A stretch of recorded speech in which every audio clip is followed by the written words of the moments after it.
अर्चना तिवारी आप सभी लोगों का स्वागत करती हूँ हमारी यूट्यूब चैनल द राजधर्म के ऊपर। आखिरकार संतों को न्याय शायद मिल सकता है। आखिरकार पालघर की घटना पे जितने भी लोगों ने अपना योगदान दिया, फिर चाहे वो मीडिया हो, फिर चाहे वो कुछ राजनेता हो जिन्होंने बढ़ चढ़ करके पालघर की घटना को उठाया, संतों की हत्या पे शोक जताया, शायद अब पालघर के 2 संतों की जिस तरीके से निर्मम हत्या कर दी गई थी, शायद उनको अब न्याय मिल सकता है, क्योंकि सुप्रीम कोर्ट ने 4 हफ्ते की मोहलत दी है महाराष्ट्र की पुलिस को ये बताने के लिए कि अभी तक पालघर की घटना में क्या कुछ महाराष्ट्र की पुलिस ने किया है, वो सारी जानकारी वो सुप्रीम कोर्ट को दें।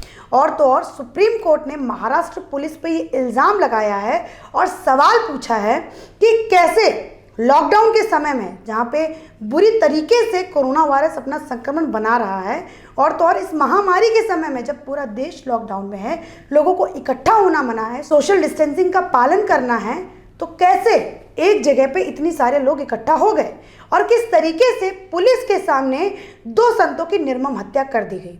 पुलिस और अथॉरिटी जो वहाँ की है वो क्या कर रही है, ये सुप्रीम कोर्ट ने महाराष्ट्र की पुलिस पे सवाल उठाया है। अब ये कह सकते हैं आप, जो वहाँ की जो सरकार है, एनसीपी, कांग्रेस और शिवसेना, तीनों के ऊपर तलवार मंडरा रही है। शायद अब उन तीनों को जो ये तीनों की तीनों पार्टियां जो इस बात को दबाना चाहती थी, जिसके लिए अर्नब गोस्वामी एक पत्रकार जिन्होंने बढ़ चढ़ करके पालघर की घटना के बारे में बात किया, उनकी बात को दबाने की कोशिश करी, फिर चाहे गुंडे भेज करके या फिर 12.5 घंटे तक की प्रताड़ना करके। हाँ, मैं उसको प्रताड़ना बोलूंगी क्योंकि पूछताछ उनसे करते हैं जो कुछ गलत कहते। आखिरकार अभिव्यक्ति की आज़ादी सबको है, लेकिन अगर एक पत्रकार ने एक राजनेता से सवाल पूछ दिया तो वो राजनेता उनके ऊपर कार्रवाई कर सकता है और 12.5 घंटे तक की प्रताड़ना भी पूछताछ के नाम पे कर सकता है। बहरहाल हम अपनी बात पे आ जाते हैं। आपको अब बताते हैं कि याचिका किसने की और सुप्रीम कोर्ट ने किसकी याचिका पे अपना ये वर्डिक्ट दिया है। तो याचिका करने वाले शख्स का नाम है शशांक शेखर झा, जिन्होंने अपनी याचिका में लिखा कि ये सब कुछ जब हो रहा है जब पूरे देश में लॉकडाउन है। हमारे प्राइम मिनिस्टर मोदी जी ने कहा है कि लक्ष्मण रेखा बना लीजिए और उस लक्ष्मण रेखा से आप लोगों को बाहर नहीं जाना है। तब कैसे एक पालघर में 2 संतों के ऊपर इतनी सारी भीड़, 200-300 की लोगों की भीड़ कैसे आकर के उनके ऊपर वार कर सकती है और अंततः उनकी मौत भी कर सकती है, ये उन्होंने अपनी याचिका में लिखा।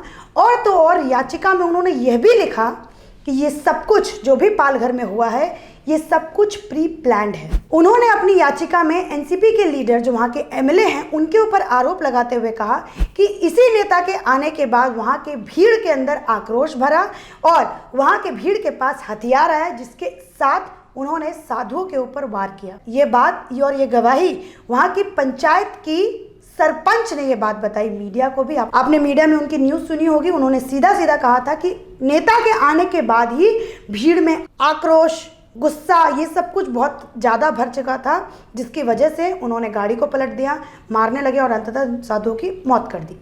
और तो और उन्होंने अपनी याचिका में कहा है कि ये जो भी सिलसिला हो रहा है, जो भी जांच चल रही है पालघर घटना की, ये सीआईडी से छोड़ करके सीबीआई को देनी चाहिए, क्योंकि सीआईडी यहाँ पे भेदभाव कर रही है, क्योंकि सीआईडी महाराष्ट्र एडमिनिस्ट्रेशन के अंडर काम करती है। तो इसलिए इस घटना की जांच एनआईए और सीबीआई को देनी चाहिए। और उन्होंने अपनी याचिका में लिखा कि ये जो पालघर की जांच जो अभी पालघर कोर्ट में चल रही है, ये दिल्ली के फास्ट ट्रैक कोर्ट में जानी चाहिए और वहाँ पे निष्पक्ष रूप से जांच करनी चाहिए और उन संतों को न्याय भी मिलना चाहिए।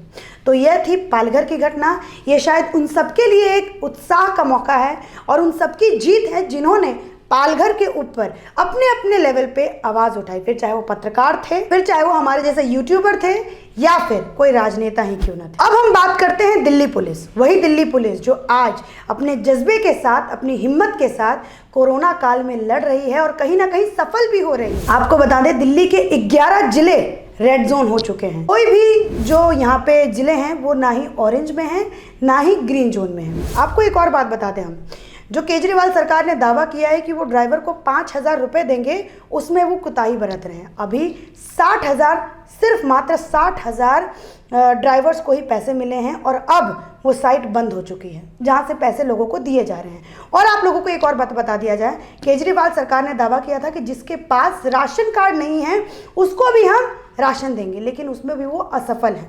वो साइट बंद हुई पड़ी है, उसमें अभी कोई भी किसी को राशन प्रदान नहीं हो रहा है। लेकिन केजरीवाल की लापरवाही के साथ साथ केजरीवाल जिस तरीके से दिल्ली में फेल हो रहे हैं कोरोना वायरस से लड़ने में, लेकिन उसके बावजूद दिल्ली जो पुलिस है वो अपना काम बराबर कर रही है। फिर चाहे वो पुरानी घटना दिल्ली रॉयट्स से क्यों ना ले लीजिए, जिसमें 53 लोगों की मौत हुई थी, जिसमें 2000 से ज़्यादा लोग घायल हुए थे, उसी दिल्ली में जिस दिल्ली में केजरीवाल जी की सरकार है। अब हम बात करते हैं आगे। आपको बता दें, दिल्ली पुलिस ने शाहरुख, आपको याद होगा वही शाहरुख जिसने हमारे लाठी लिए हुए कांस्टेबल के ऊपर गन ताना था और जिसको एक पत्रकार हिंदू बता रहे, उसका नाम वो पत्रकार शाहरुख को छोड़ करके अनुराग मिश्रा, वो हिंदू कम्युनिटी को बदनाम करने की कोशिश कर रहे थे और उन पत्रकार का नाम है रवीश कुमार। अब दिल्ली पुलिस ने शाहरुख के ऊपर चार्जशीट जारी की है और ये दिल्ली पुलिस की पहली दिल्ली रॉयट्स की चार्जशीट है। आपको बता दें, 2 और गुंडों के ऊपर या फिर आप कह लीजिए दंगाई के ऊपर दिल्ली पुलिस ने चार्जशीट जाहिर की है शाहरुख के साथ, जिसका नाम है कलीम अहमद और इश्तियाक मलिक। अब हम आपको आगे बताते हैं कि दिल्ली पुलिस ने दिल्ली रॉयट्स में क्या क्या कार्रवाई की है। आपको ये भी बता दें कि दिल्ली पुलिस ने 48 ऐसे मामले दर्ज किए हैं जिसमें अपराध हुआ है और इसके लिए क्राइम ब्रांच ने स्पेशल 2 SIT की टीम गठित की है जो कि 48 मामलों में पूरी अच्छे तरीके से जांच करेगा। इससे पहले भी दिल्ली पुलिस ने 21 अप्रैल से पहले उमर खालिद और साथ में जामिया के 2 बच्चे, जिनके ऊपर ये आरोप था कि उन्होंने दंगों को भड़काने और ट्रंप के दौरे से पहले लोगों को भड़काने की कोशिश की है कि वो जाएं और ट्रंप की रैली, जो ट्रंप का जो दौरा है उसको वो पूरी तरीके से डिस्टर्ब कर दें और वहाँ पे दंगा फसाद करने लगे दिल्ली के अंदर, ताकि जो इंटरनेशनल मीडिया है वो इस बात का मुद्दा बनाए। इसी के साथ मैं अपनी बातों का अंत करती हूँ और आप लोगों से एक सवाल पूछती हूँ, क्या पालघर की घटना को न्याय मिल पाएगा? और अब सोनिया गांधी का क्या रवैया होगा? क्या अब वो सुप्रीम कोर्ट जिसने 4 हफ्तों की मोहलत दी है महाराष्ट्र पुलिस को जांच के बारे में बताने के लिए, क्या अब सुप्रीम कोर्ट को भी, न्यायालय को भी वो कटघरे में खड़ा कर देंगी जैसे उन्होंने अर्नब गोस्वामी को किया था? यही सारे मेरे सवाल हैं, आप कमेंट सेक्शन में जाके हमें ज़रूर से ज़रूर बताएं। बहरहाल अगर आप लोगों को ये वीडियो अच्छा लगा हो तो इसको लाइक कर दीजिएगा। चैनल पे अगर आप और वीडियो देखना चाहते हैं और आपको लगता हो कि हम अच्छी खबर दिखाते हैं और सच्ची खबर दिखाते हैं तो हमें सब्सक्राइब करना ना भूलें। और अगर आप हमें यूट्यूब के अलावा फेसबुक, ट्विटर, इंस्टाग्राम पे मिलना चाहते हैं तो डिस्क्रिप्शन में हमारा तीनों का हैंडल दिया हुआ है, वहाँ पे जाएं और हमें फॉलो करें। धन्यवाद।